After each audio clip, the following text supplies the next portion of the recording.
আসসালামু আলাইকুম দর্শক। ভিডিওতে দেখতে পাচ্ছেন ঐতিহ্যবাহী মীরবাড়ি জামে মসজিদ। চট্টগ্রাম জেলার অন্তর্গত বাঁশখালী উপজেলার পূর্ব সাধনপুর গ্রামে অবস্থিত মীরবাড়ি। মীরবাড়ি হচ্ছে পীর মুর্শিদ ও বড় বড় আলেমগণের আবাসস্থল। যদিও বর্তমানে আলেম শ্রেণী কমে গেছে, অতীতে এখানে অবস্থান করেছিল বড় বড় বুজুর্গ ব্যক্তিগণ। তন্মধ্যে শাহ হেলাল রহমতুল্লাহ অন্যতম। কথিত আছে শাহ হেলাল রহমতুল্লাহ সুদূর আরব দেশ থেকে ইসলাম প্রচারের উদ্দেশ্যে এসেছিলেন এবং তখন এখানে মগ সম্প্রদায়ের বসতি ছিল।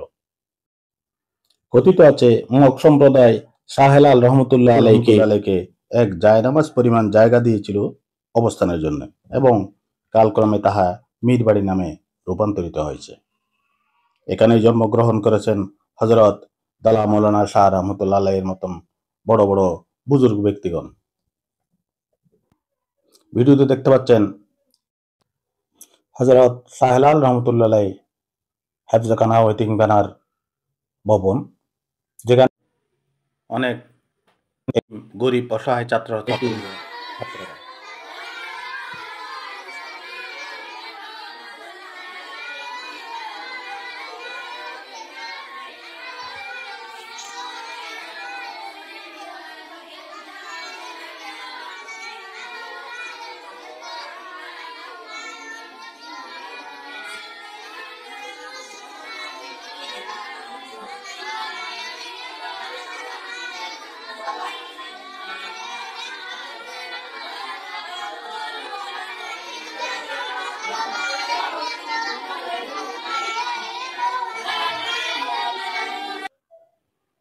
এখানে পড়ালেখা করতেছেন অনেক এতিম অসহায় গরিব ছাত্রছাত্রীগণ পবিত্র কোরআন তেলাওয়াত, কোরআন শরীফ হেফজ করতেছে। তো আপনারা যারা শাহ হেলাল রহমতুল্লাহ ফাউন্ডেশনের এতিমখানা ও হেফজখানার জন্য সহযোগিতা করতে চান, তারা ভিডিওতে মোবাইল নাম্বার আছে, শাহ হেলাল রহমতুল্লাহ ফাউন্ডেশন কর্তৃপক্ষের মোবাইল নাম্বার আছে।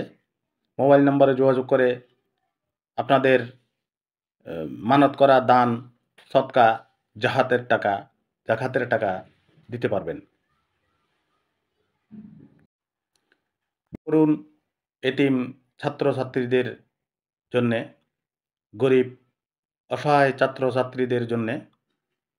তারা হাফেজে কোরআন হয়ে দোয়া করবে আপনাদের জন্যে।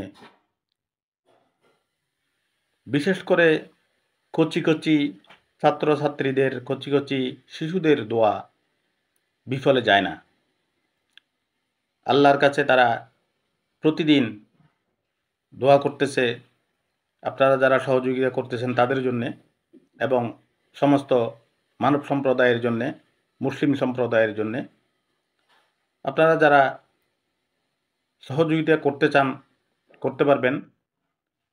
ছবিতে স্ক্রিনে নাম্বার দেওয়া আছে, নাম্বারে যোগাযোগ করবেন শাহ হেলাল রহমতুল্লাহ কর্তৃপক্ষের সাথে। তো নিশ্চিন্তে আপনারা